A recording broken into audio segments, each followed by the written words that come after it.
I never thought the story of my life would begin with the sound of a lock sliding shut from the outside. It wasn't loud. It wasn't angry. It was a soft, decisive click, almost polite in how it cut us off. My husband and I stood at the bottom of the basement stairs, looking at each other as dust floated lazily through the dim shaft of light. I felt the coldness seep into my bones, not because the basement was chilly, but because the betrayal was warm. Too warm. My son's voice, muffled through the door, said something to his wife. A laugh followed. And then footsteps left us.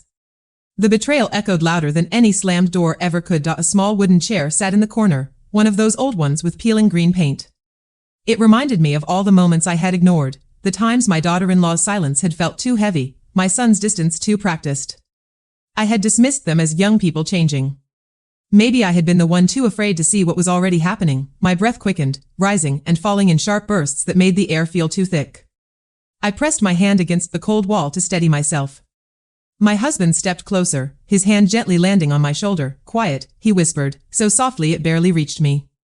They don't know what is behind this wall. His words should have comforted me, but instead, they confused me. I turned to him, trying to make sense of his calmness.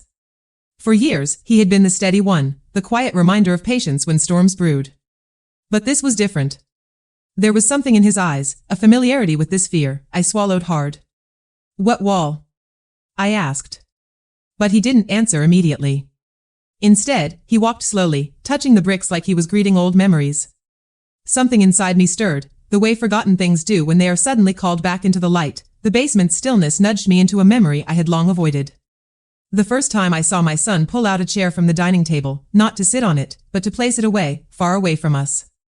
He must have been 15, frustrated by rules he thought were shackles. Had told myself he was just growing up, that every boy needed space. But now, as I remembered the tension in his shoulders and the way he avoided my eyes, I wondered if that was the first sign of the distance that would later swallow us whole. Back then, I never asked him why he kept moving chairs. I only put them back in place, pretending order was the same as understanding. Maybe this entire basement moment had its seeds in those quiet misunderstandings, little things that had learned how to grow in silence. My husband finally paused near a corner of the basement where the wall looked slightly different, older, almost handmade. He ran his fingers across a particular brick, worn smoother than the others. When they leave, he said quietly, I need to show you something. Minutes felt like hours. When the house above finally fell silent, no voices, no footsteps, no judgment, my husband pressed his thumb against that smooth brick. It shifted under his touch with a soft scrape. I felt the world tilt. A hollow thud followed, and the brick came loose. Behind it, darkness. Not just a hole, an opening.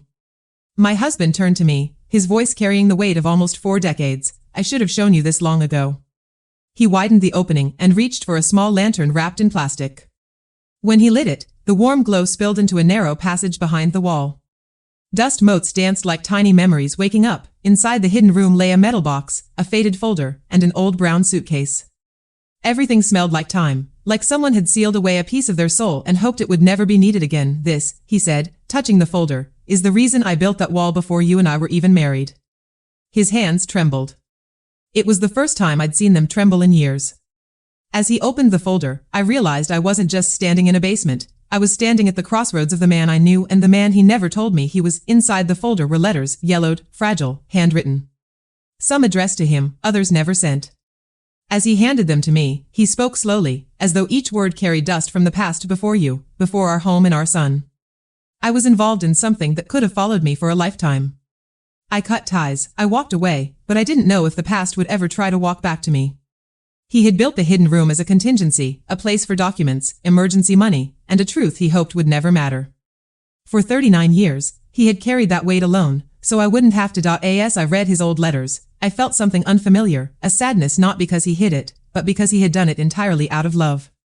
And I had never noticed how heavy he sometimes walked. When we finally stepped out of the hidden room, the basement no longer felt like a trap. It felt like a border we had to cross. I touched the empty green chair again, realizing it wasn't just a reminder of my son's distance, it was a reminder of all the times I had feared losing control, only to find strength in unexpected corners. I looked at my husband differently now. Not as the quiet man who comforted me, but as someone who had protected a life we built together even when I didn't see the threats.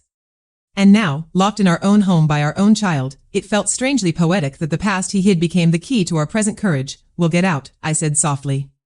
But when we do, things will not go back to how they were. For the first time in months, I felt my voice belong fully to me. When we were finally found and the door was opened, a neighbor's suspicion leading to help, I didn't yell. I didn't accuse. My son stammered excuses, his wife looked away, and for once, I didn't try to fill the silence. I let it stretch, honest and unfiltered. He didn't return to anger or explanations. Instead, we packed slowly, carefully. My husband placed the box, the folder, and the suitcase into the car.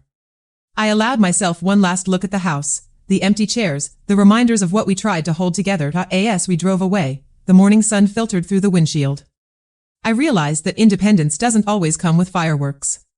Sometimes it arrives in the quiet decision to stop explaining your pain to people who refuse to hear it, and somewhere between the driveway and the open road, I felt a deep, steady breath rise in me. A reclaiming, not revenge, just returning to myself. The secret behind the wall had been my husband's burden for 39 years. Walking away from the house was mine, finally lifted.